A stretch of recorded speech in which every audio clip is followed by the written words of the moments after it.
Olá, pessoal! Nós chegamos ao nosso quinto assunto sobre a Bíblia. Nós temos estudado nesse tempo sobre a Bíblia Sagrada. Nós vimos sobre a necessidade de estudar a palavra, nós vimos sobre a revelação, nós vimos sobre iluminação, nós vimos sobre inspiração. E hoje eu quero trazer um tema que é muito importante para todos nós: a Bíblia e os livros apócrifos. Quando os missionários protestantes chegaram no Brasil, lá no século XIX ainda, 1850, 1860, quando eles chegaram e começaram a evangelizar, eles começaram a distribuir Bíblias. Havia os colportores.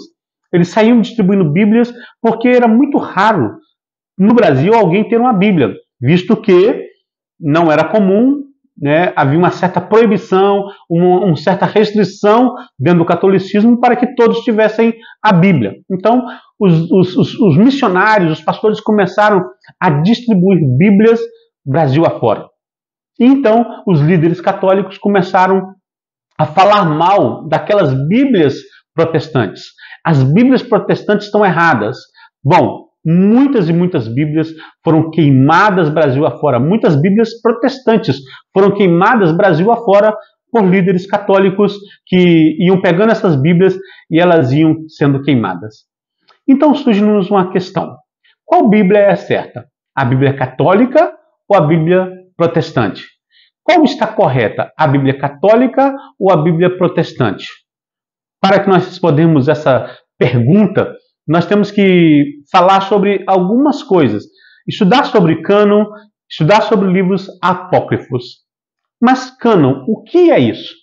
Creio que todos nós já ouvimos a frase mais ou menos assim: o Papa vai canonizar o beato tal. O que é isso, canonizar o beato tal?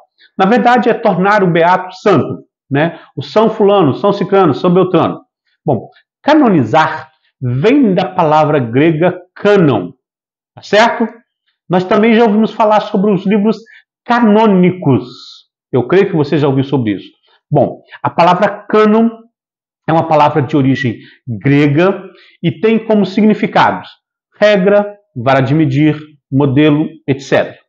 Quando aplicamos a palavra cânon relacionada à Bíblia, queremos nos referir aos livros que são inspirados por Deus. Lembram? Livros inspirados por Deus. A Bíblia, ela é inspirada. Os livros são inspirados por Deus. Então, é o conjunto de livros que são a nossa regra de fé e prática, é o modelo que nós devemos seguir como cristãos. O cânon bíblico, ele não foi formado de uma hora para outra.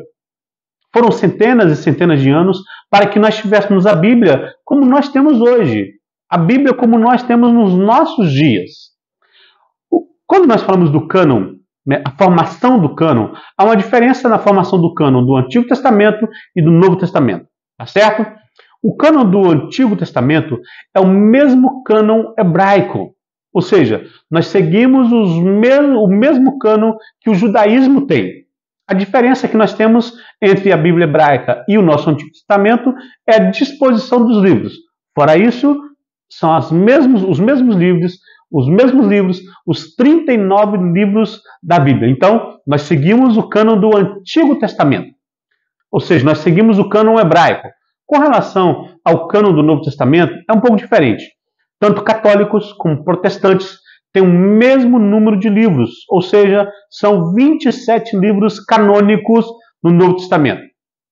A escolha dos livros que compõem o Novo Testamento foi um processo que durou cerca de 3 séculos.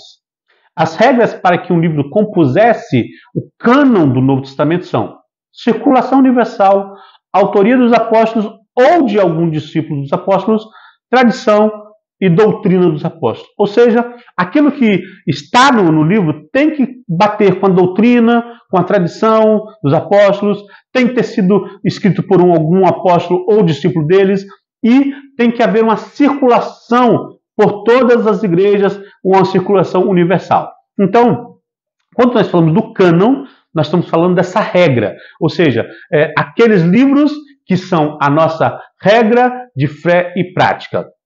O nosso cânon do Antigo Testamento é o mesmo cânon hebraico e o nosso cânon do Novo Testamento é o mesmo cânon católico. Surge então uma questão: os livros apócrifos. Vimos que os livros chamados canônicos, que são 66, 39 do Antigo Testamento, 27 do Novo Testamento, não é isso que nós vimos? Mas muitos outros livros foram escritos no decorrer da história e que foram colocados ou retirados do cânon, tá certo? Nós vimos também que essa escolha do cânon foi um processo e não um ato. Com relação ao Antigo Testamento, que é a grande questão que nós temos, porque nós temos diferenças entre as igrejas utilizadas pelos católicos e as Bíblias usadas pelos protestantes. No Antigo Testamento, usado nas versões católicas, há 7 livros a mais do que nós usamos na Bíblia protestante. Por que isso acontece? Por que a Bíblia católica tem 7 livros a mais? Os católicos dizem que a nossa Bíblia tem 7 livros a menos. Por que essa diferença? Bom, a diferença está em algo bem maior. Essa tem sido uma questão muito discutida, principalmente depois do chamado Concílio de Trento, que foi uma reunião da Igreja Católica após a reforma do século XVI. Vamos então a essa questão. Sempre houve no judaísmo um misticismo muito forte, e principalmente depois do cativeiro babilônico, muitos escritos místicos surgiram entre o povo judeu. Esses escritos não estavam de acordo com a ortodoxia, ou seja, com a doutrina correta do judaísmo. Por isso, eles foram como escritos místicos considerados, tá? Não tinham valor na religião judaica, mas valiam somente como fonte histórica. Por exemplo, 1º e 2º Macabeus. Esses escritos são chamados apócrifos. Essa palavra apócrifo quer dizer espúrio, que contém impureza, que não está correto, etc. Dessa forma, por não conter a verdade revelada por Deus, esses livros foram considerados como indignos de serem considerados palavra de Deus. Por exemplo, no 2º livro de Macabeus, o autor ele pede desculpas ao leitor se as narrativas não estão bem feitas. Nós não vemos isso em Moisés, nós não vemos isso em Isaías, nos Salmos. Mateus ele não falou, me desculpe porque se eu escrevi alguma coisa. Não.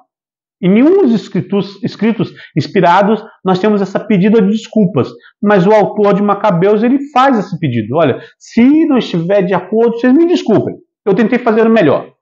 Ainda em Macabeus nós podemos ver a intercessão pelos mortos, o que a Bíblia condena. Vemos também nesses livros outras doutrinas, como a doutrina do purgatório. Isso não é uma doutrina bíblica, mas nos livros apócrifos utilizados na Igreja Católica, nós temos essa doutrina do purgatório. Como esses livros vieram parar na Bíblia da Igreja Católica? Esses livros eles não faziam parte do cânon judaico. Então, no Antigo Testamento judaico, se você for na religião judaica, você pegar o Antigo Testamento judaico, você vai ver que esses livros não estão presentes lá. Como que foi isso? Quando que se deu isso? Bom, quando Ptolomeu II Filadelfo reinava, ele mandou fazer uma tradução do Antigo Testamento do hebraico para o grego. Essa tradução ficou conhecida como a Septuaginta, ou a versão dos 70. Bom, há uma lenda que diz que 70 sábios se reuniram durante 70 dias em Alexandria e traduziram o Antigo Testamento do hebraico para o grego. Nós temos que lembrar que o Antigo Testamento ele foi escrito em hebraico, a língua original hebraico e algumas partes em aramaico. Então, esses 70 sábios, durante 70 dias, traduziram a Bíblia para o grego, a versão dos 70 ou Septuaginta. Bom, essa versão ela ficou lá circulando. Nessa versão, eles não traduziram somente os 39 livros que estavam no cânon hebraico, mas como havia muitos outros livros, esses sábios também traduziram esses outros livros, como Macabeus, como Judite, como outros livros. Até me fogem agora quais são esses tantos livros, né? Há tantos outros, mas alguns eles colocaram. Bom, como essa versão chegou até nós? Como essa Septuaginta, a versão dos 70, chegou até nós? No século IV depois de Cristo, Jerônimo, conhecido também como São Jerônimo, traduziu a Bíblia para o latim. Então, o latim era a língua regente já no Império Romano nessa época, e depois, com o advento da Igreja como sendo a religião oficial do Império Romano, a língua oficial passou a ser o latim. Tá certo? Jerônimo, então, ele traduziu o Novo Testamento do grego, que foi escrito a sua língua original. Lembram? O Antigo Testamento foi escrito em hebraico, a língua original, e partes em aramaico. Já o Novo Testamento foi escrito em grego, chamado grego koineu, o grego comum, o grego popular.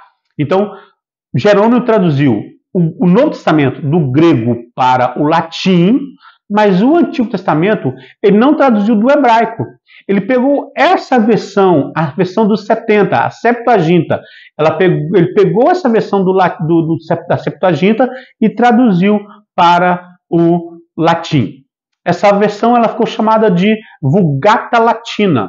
Por quê? Porque foi escrito na língua popular, na língua do povo, tá? Então, Vulgata Latina. No Concílio de Trento, no século XVI, essa versão passou a ser a versão oficial utilizada pela Igreja Católica. Tá certo?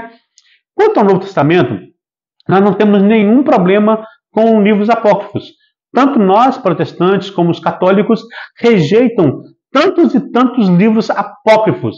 Eles são chamados de apócrifos e pseudepígrafos. Por que isso? Porque eles colocavam o nome de alguém para dar validade àquele livro. Por exemplo, nós temos os Atos, o Apocalipse de Paulo, sei lá, o Evangelho segundo Tomé, e tantos outros, né? O Evangelho segundo Maria Madalena.